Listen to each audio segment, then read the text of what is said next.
They say you never really know someone until they ask you to destroy your own dignity.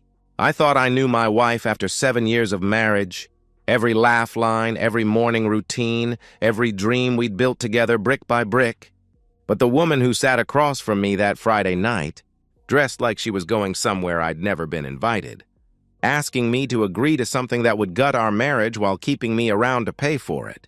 That was a stranger wearing my wife's face. My name is Daniel Foster, and I need to tell you what happened to my marriage. Not for sympathy, I don't need that anymore. But because there's something important here about knowing when to walk away, about recognizing your own worth when someone you love decides it's worthless. I'm 35, been swinging hammers and laying foundations for 15 years now. Construction work, the kind where you come home with sawdust in your hair and concrete under your fingernails. My hands are scarred and calloused, my back aches most mornings, but there's something honest about building things that last. When I frame a house, I know that family will live there for decades. When I pour a foundation, I know it'll hold firm against storms and time. I take pride in that kind of permanence. Michelle and I had been married 7 years when everything fell apart. 7 years of what I thought was a solid foundation, built on trust and mutual respect. We met when she was 25, working as a receptionist at a dental office. I was drawn to her laugh, the way she could make small talk feel meaningful. She was beautiful in that approachable way, not magazine perfect, but real. The kind of woman who looked good in anything, who made coming home feel like a reward. We never had kids, though we'd talked about it plenty. Michelle said she wasn't ready yet, wanted to enjoy being married first. I didn't push. We had time, or so I thought. She stayed home while I worked 60-hour weeks, sometimes more when big projects came up. It seemed to work for us. I provided, she managed the house, we built a life together in a modest 2-bedroom in a decent neighborhood. The kind of place my father would have been proud of. Safe streets, good schools nearby for when we were ready, neighbors who waved when you mowed the lawn. For years, our routine felt comfortable, real. I'd come home exhausted, and Michelle would be there at the door, usually with dinner ready or at least planned. We'd eat together, talk about our days, mine full of job sites and crew problems, hers quieter but still full of small details that mattered. Weekend mornings were for coffee in bed, afternoons for errands or just being lazy together. We made love regularly, not with the fire of newlyweds, but with the steady warmth of people who knew each other's bodies, who'd found their rhythm. Then about 6 months ago, things started shifting. Michelle joined what she called a social group. 5 or 6 women from the neighborhood who got together for wine nights every Thursday and weekend brunches at trendy spots downtown. At first, I was happy for her. She'd been isolated, spending too much time alone while I worked long days. I thought female friendships would be good for her, give her something to look forward to beyond my coming home each night. But these weren't normal friendships. The changes started small. Michelle's wardrobe shifted toward more revealing clothes, low-cut tops, shorter skirts, dresses that hugged her curves in ways that seemed designed for attention. When I complimented her or asked about a new outfit, she'd dismiss it casually.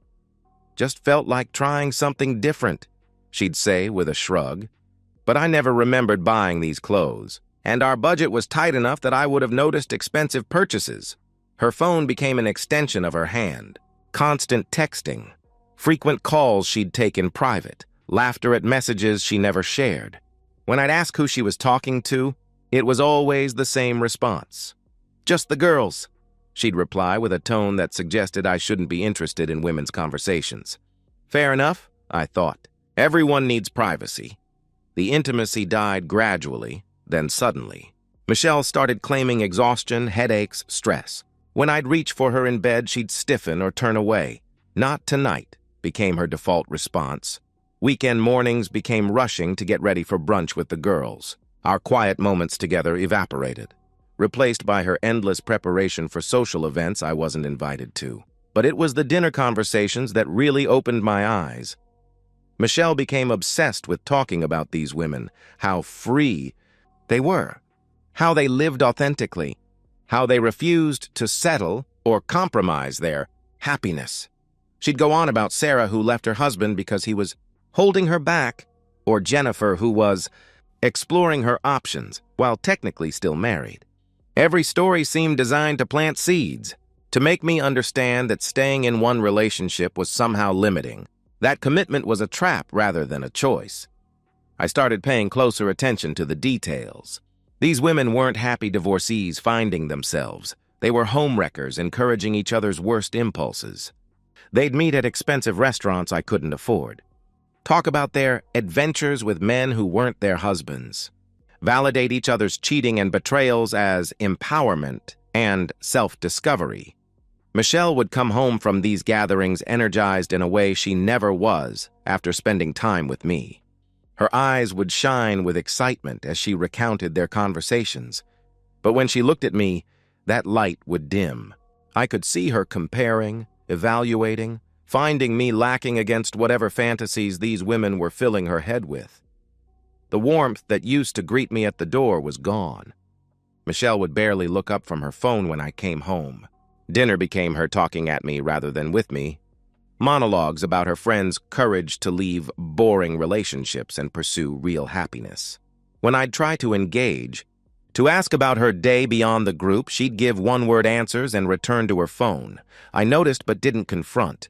Part of me hoped it was just a phase, middle-age restlessness, a need to feel young and attractive again. I told myself she was just finding herself, exploring friendships she'd missed out on. I worked harder, thinking if I provided more, contributed more, she'd remember what we had together. I picked up extra projects, brought home larger paychecks, surprised her with small gifts and dinner dates. I was wrong. The harder I tried, the more contempt I saw in her eyes. My efforts weren't romantic, they were pathetic. My work wasn't admirable, it was blue-collar drudgery that marked me as unambitious. My faithfulness wasn't loyalty, it was boring predictability. Everything I thought made me a good husband became evidence of my inadequacy. One Thursday night, while Michelle was in the bathroom getting ready for wine night, her phone buzzed on the dresser. I glanced at it reflexively, not snooping, just the natural response to a notification. The preview showed a text from Sarah. "Did you tell him about the open marriage thing yet? You can't keep living this lie forever." My blood turned cold. I stared at that message until the screen went dark, trying to process what I'd read. Open marriage? What lie? That night I heard Michelle in the bathroom, voice hushed but excited. "No, he has no idea," she whispered into the phone. "He's too busy playing blue-collar hero to notice anything.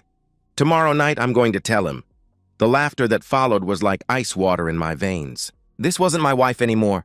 This was a stranger corrupted by poison her friends had been feeding her for months. Friday evening, I came home from a particularly brutal day.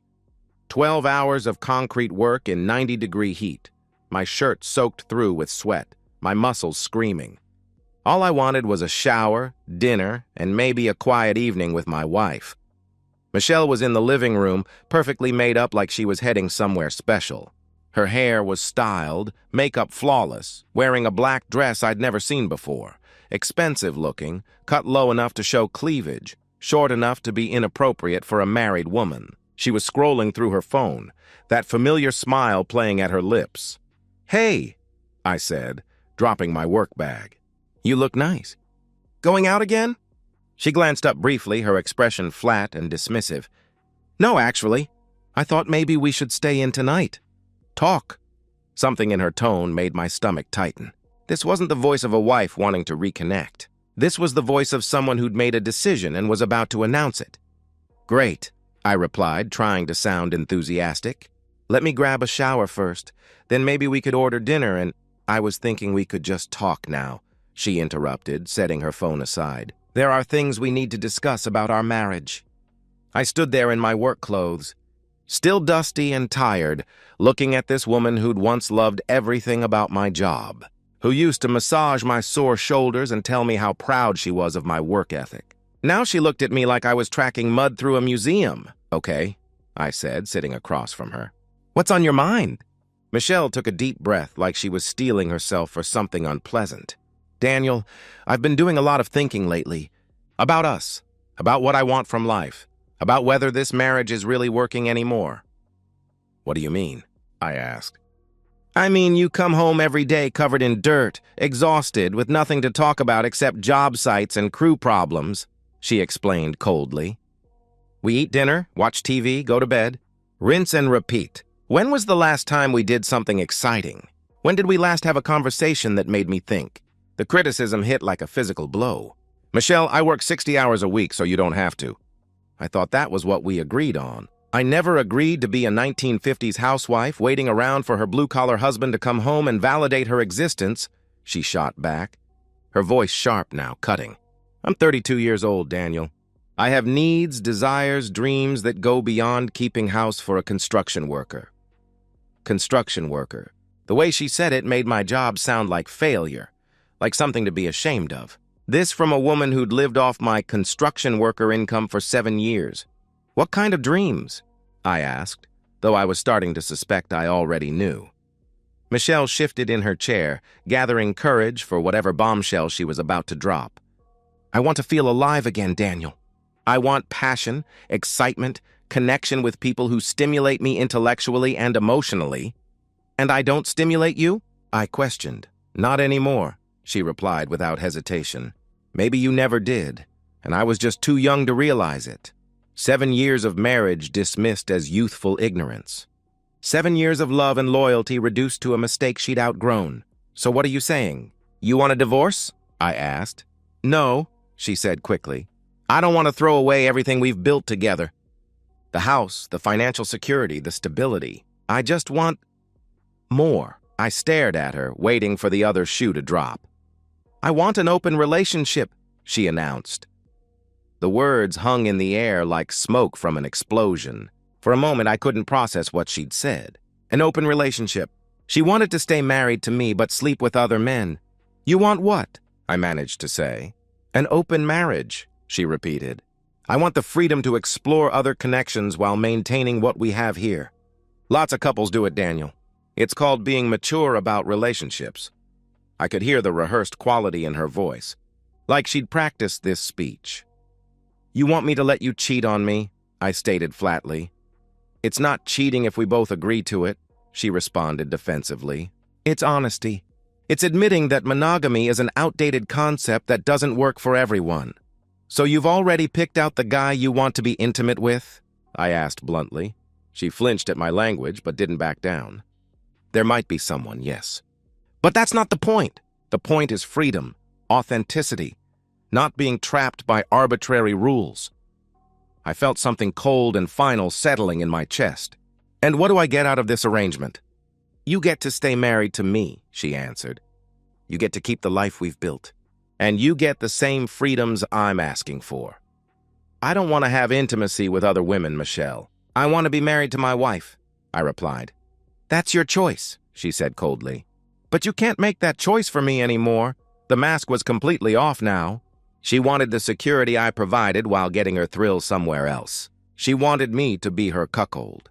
No, I said firmly. The word came out harder than I'd intended, but I meant it completely. No, she repeated, surprised.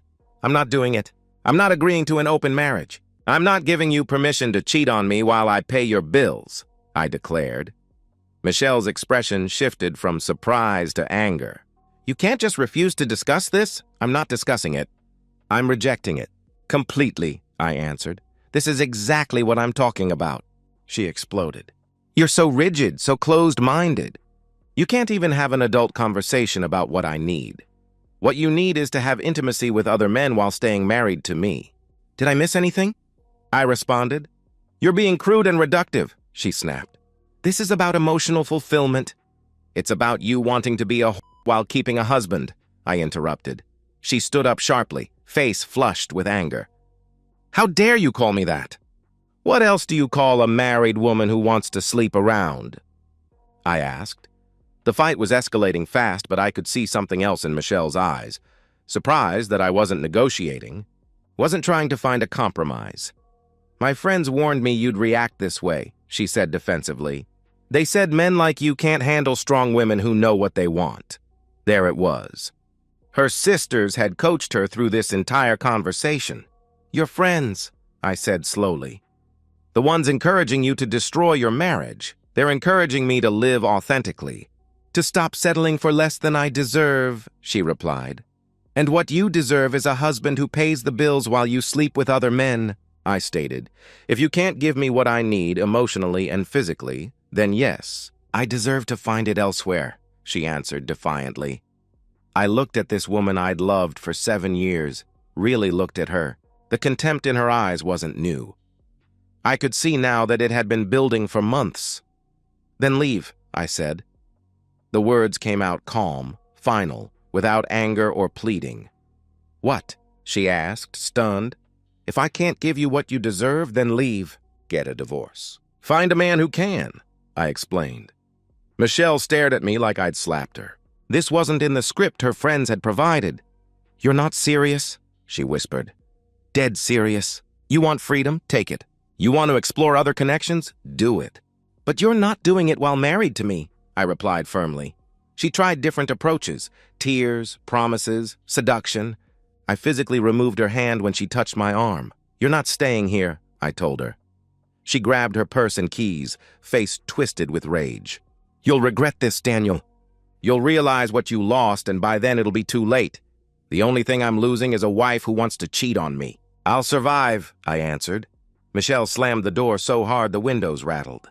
I heard her car start, tires squealing as she backed out. My phone was in my hand before I consciously decided to pick it up. I opened the browser and typed, "Best divorce attorney near me." My hands didn't shake. I called in sick the next morning. First time in 3 years I'd missed work for something that wasn't the flu. By 8 a.m., I was sitting in the waiting room of Williams & Associates. Family law. Robert Williams had 15 years of experience and specialized in high-asset divorces. The consultation room was exactly what you'd expect. Leather chairs, law books, diplomas covering one wall. Williams himself was mid-50s, gray at the temples, wearing an expensive suit. But he didn't look at me like I was out of place. Tell me what happened, he said, pulling out a legal pad. I laid it all out, Michelle's demand for an open marriage, her threat to leave if I didn't agree, the months of emotional manipulation leading up to it. I kept my voice steady and factual, but inside I was still processing the magnitude of what had happened. Williams listened without judgment, taking notes occasionally. When I finished, he set down his pen and looked at me directly. First question, do you want to save this marriage? He asked. No, I answered.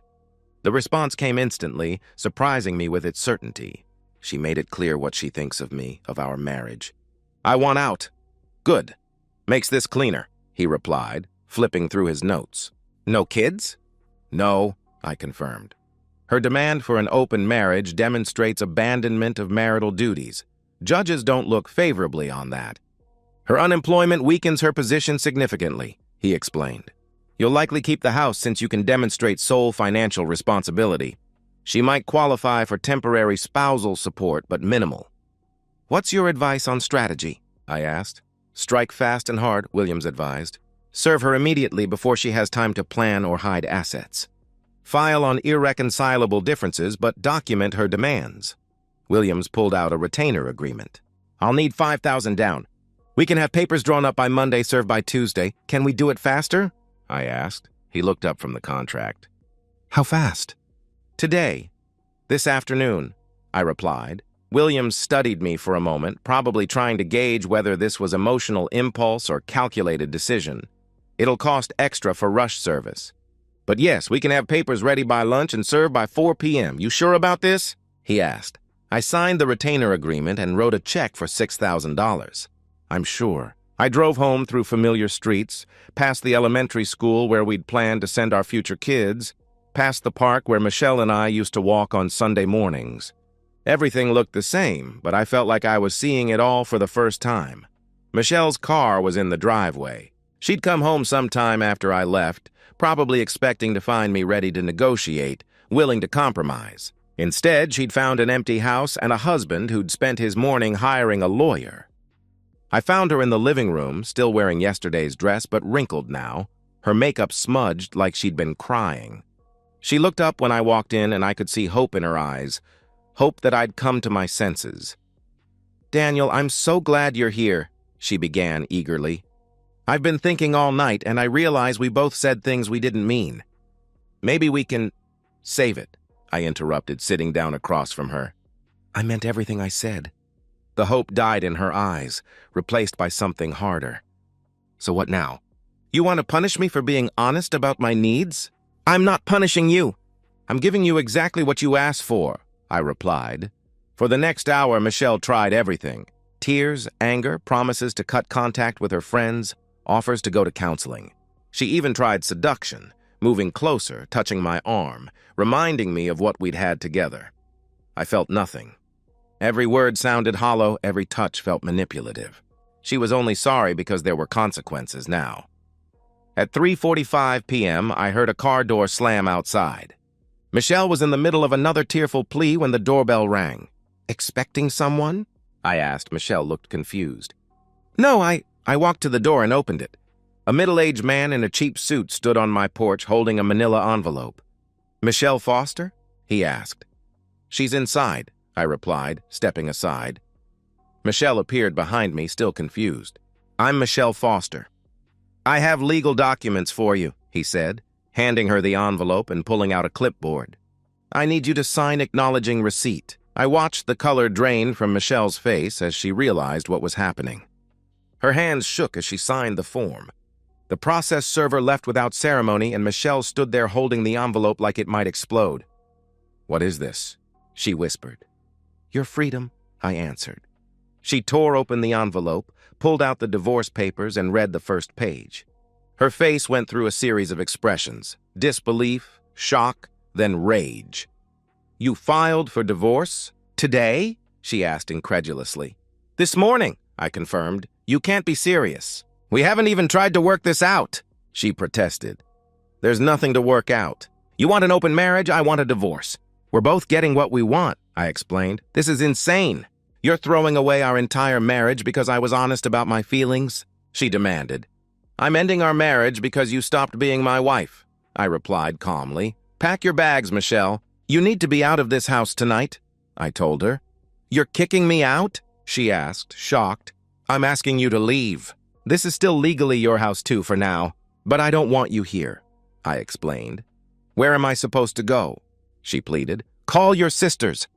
I'm sure they'll help you celebrate your newfound freedom, I suggested. For the first time since this whole thing started, Michelle looked truly scared. The reality was setting in. She'd gambled our marriage on my willingness to be humiliated, and she'd lost. By 7 o'clock, Michelle had packed what fit in her car. She kept trying to restart the conversation to find some angle that might change my mind.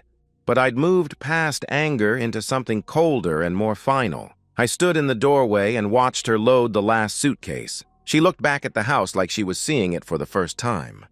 Or maybe seeing what she was really losing. I'll call you tomorrow, she said hopefully. When you've had time to think about this. Don't, I replied. She drove away slowly, like she expected me to chase after her. Instead, I closed the door and locked it. The house felt different immediately, quieter, cleaner somehow. My phone buzzed around 9 o'clock. Text message from Michelle. I'm staying at my parents'. Please think about what you're doing. We can fix this. I deleted the message without responding. I slept better that night than I had in months. Michelle returned the next morning with reinforcements, her parents flanking her protectively as we all took seats in the living room. Michelle told us what happened, her mother Patricia began gently but firmly. And while we don't agree with how she approached the situation, we think you're overreacting. Overreacting to what exactly? I asked. Her father Frank leaned forward. She had some concerns about your marriage, Daniel. Maybe she didn't express them perfectly, but throwing her out and filing for divorce? That's extreme. I looked at Michelle. Did you tell them what you actually asked for? Michelle's eyes darted away. I told them we had a disagreement about the future of our relationship. That's an interesting way to put it, I replied. Turning to her parents, I continued. Did she mention that she demanded an open marriage? That she wanted permission to sleep with other men while staying married to me? The silence that followed was deafening. Patricia's expression shifted from sympathetic to confused. Frank looked like he'd been punched in the stomach. Michelle? Frank's voice was dangerously quiet. Is that true? Michelle squirmed under her father's gaze. It's more complicated than that. Did you or did you not ask Daniel to agree to an open marriage? He demanded. I suggested that maybe we could explore, she stammered. Jesus Christ, Frank interrupted, putting his head in his hands. Michelle, what the hell were you thinking? Those women, Patricia said suddenly, understanding dawning in her voice. Those friends of yours. This was their idea, wasn't it? Michelle's silence was answer enough. Frank stood up abruptly. We're leaving. Patricia, get your purse. Frank, wait, Patricia protested. No. I'm not sitting in this man's house and listening to our daughter explain why she thought it was acceptable to destroy her marriage, he declared firmly. Looking at Michelle with disgust, he added, I raised you better than this. Daddy, please, Michelle pleaded. Don't daddy me. You made your choice. You wanted to act like a single woman? Now you are one, he replied coldly. Patricia tried to mediate. Michelle, honey, maybe you could apologize, try to work things out. There's nothing to work out, I interjected. Your daughter made it very clear what she thinks of me and our marriage. I'm just giving her what she asked for. I made a mistake, Michelle protested desperately. I got bad advice from friends who I thought cared about me. But that doesn't mean we have to throw away 7 years. You threw it away, Frank said coldly. The moment you decided Daniel wasn't enough for you. After they left, the house felt even quieter. Michelle's parents had seen the situation clearly and supported my decision. That meant more than they probably knew. My phone started ringing around noon. Michelle calling from her parents' house. I let it go to voicemail. Tears, apologies, promises to do better, pleas for me to reconsider. I deleted it. She called 6 more times that day. I didn't answer any of them. The next few days followed a pattern. Multiple calls, increasingly desperate voicemails, long texts explaining how sorry she was. She showed up at the house twice. I didn't answer the door. On Thursday, she sent a particularly long text. I left the group, told them I never wanted to see them again. I know what they did to me, how they poisoned my mind against you. Please, Daniel, can we just talk? I'll do anything to fix this. I called Robert Williams instead. She's panicking, I told him. Calling constantly, showing up at the house, promising to change everything. Classic pattern, Williams replied. Reality is setting in. Any contact from her lawyer yet? I don't think she's hired one, I answered. She will. Probably shopping around, trying to find someone who'll take the case on contingency. Unemployed spouse in a divorce has limited options, he explained.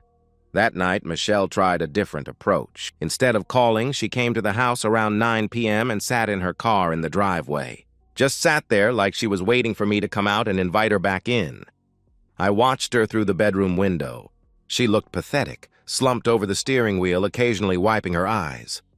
This woman who'd been so confident when she'd demanded an open marriage was now reduced to camping in my driveway like a stalker.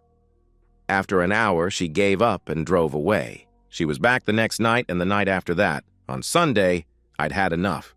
When I saw her car pull up, I walked outside and approached the driver's side window. Michelle rolled it down eagerly, hope lighting up her face. Daniel, I've been hoping we could, she began. Stop coming here, I interrupted. The hope died. I just want to talk, she pleaded. There's nothing to say. You made your choice, I made mine. It's over, I replied firmly. It doesn't have to be over. We can go to counseling, she suggested desperately.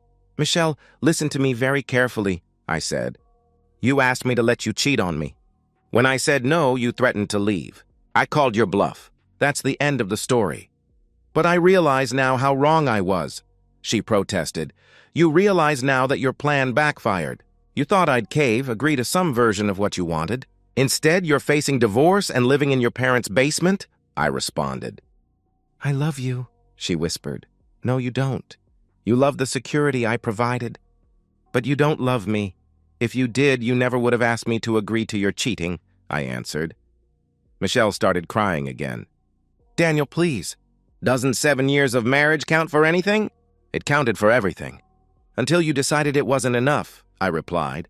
I turned and walked back to the house. She sat there for another hour, but I didn't look out the window again. She didn't come back after that night. The calls and texts gradually tapered off too. 3 weeks after I'd filed, Williams called with an update. She hired a lawyer. Cheapest one she could find, he reported. He called this morning wanting to discuss settlement terms. What kind of settlement? I asked. The usual. She wants the house. half the retirement accounts, permanent spousal support. Standard wish list for an unemployed spouse, he explained. And what did you tell him? I inquired. Williams chuckled. I told him to review the circumstances that led to the filing and call me back when he had more realistic demands. 2 days later, Michelle's lawyer called back. She was accepting our settlement offer. Half the liquid assets, about $8,000 total. Her car, personal belongings, and 6 months of temporary spousal support. I kept the house, retirement accounts, my truck. Clean break. I felt nothing when Williams gave me the news. No relief, no satisfaction, no regret. Just a sense of completion, like finishing a long and unpleasant job. The courthouse was exactly what you'd expect. Marble floors, fluorescent lighting, and institutional atmosphere that made everything feel final and official. I sat in the hallway outside courtroom 3C, wearing the same suit I'd worn to our wedding 7 years earlier. Michelle arrived 15 minutes late with her bargain basement lawyer. She looked terrible, thin, pale, wearing a dress that looked like it came from a clearance rack. The confident woman who demanded an open marriage 3 months ago had been replaced by someone who looked defeated and desperate. When they called our case, we filed into the courtroom like opposing armies laying down weapons. Judge Patricia Hernandez presided, a no-nonsense woman in her 50s who'd probably seen every variation of human marital failure. This is an uncontested dissolution of marriage based on irreconcilable differences, the judge announced after reviewing our file.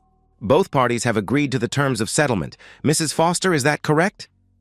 Michelle's voice was barely audible. Yes, Your Honor. Mr. Foster? The judge asked. Yes, Your Honor, I confirmed. The judge flipped through several pages. Mrs. Foster, you understand that you're waiving your right to permanent spousal support in exchange for 6 months of temporary support? Yes, Your Honor, Michelle replied quietly. And you're both satisfied that this settlement is fair and equitable? The judge inquired. This was the moment I'd been dreading, not because I had second thoughts, but because I knew Michelle might try one last desperate gambit. Instead, she just nodded. Yes, Your Honor, she answered. Judge Hernandez signed several documents and looked back at us. The dissolution of marriage between Daniel Foster and Michelle Foster is hereby granted, effective immediately.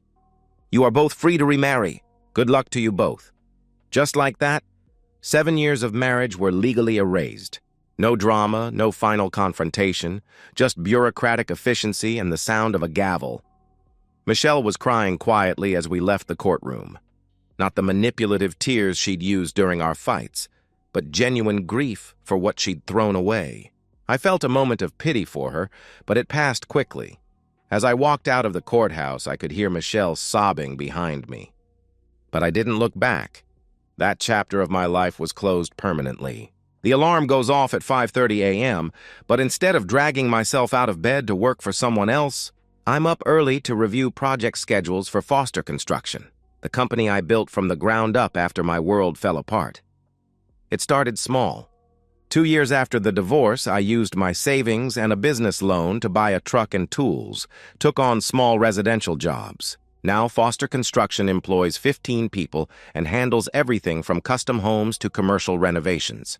Last year, we pulled in $800,000 in revenue.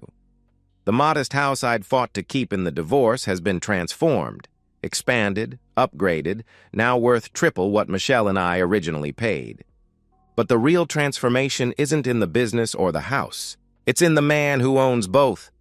Sarah Martinez came into my life 3 years ago. She was a high school English teacher, 34, never married, fiercely independent.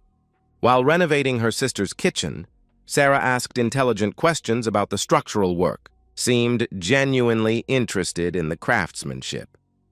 Most people just want to know when it'll be finished, I told her over coffee a week later. You actually cared about how it gets done. I like understanding how things work, she replied with a smile. Whether it's literature or load-bearing walls, we took it slow. Sarah had her own house, career, retirement accounts. She didn't need me to provide for her or give her life meaning. She wanted me in her life because she enjoyed my company. The difference was profound. There was no game playing, no manipulation, no hidden agendas. When Sarah had concerns, she addressed them directly. After years of trying to decode Michelle's passive-aggressive hints, Sarah's straightforward communication felt like a revelation. Last year, we moved in together, into my house, which Sarah helped redesign. She insisted on paying her share despite my protests that I could handle the expenses. "I'm not interested in being supported," she said firmly. "I'm interested in being a partner." Last month I proposed, not with desperate hope of locking down someone I was afraid of losing, but with calm confidence of a man who'd found someone worth building a life with. Sarah said yes immediately, then surprised me. "I've already talked to my lawyer about a prenup," she announced. "I think we should both protect what we've built independently." If Michelle had suggested that, I would have been hurt. From Sarah, it just made sense. We were both established adults with assets and careers. Meanwhile, Michelle's life had remained frozen in consequences. I don't actively keep tabs on my ex-wife, but in a town this size, information travels. She still lives with her parents, though they're both pushing 70 now. She works full-time at a medical office.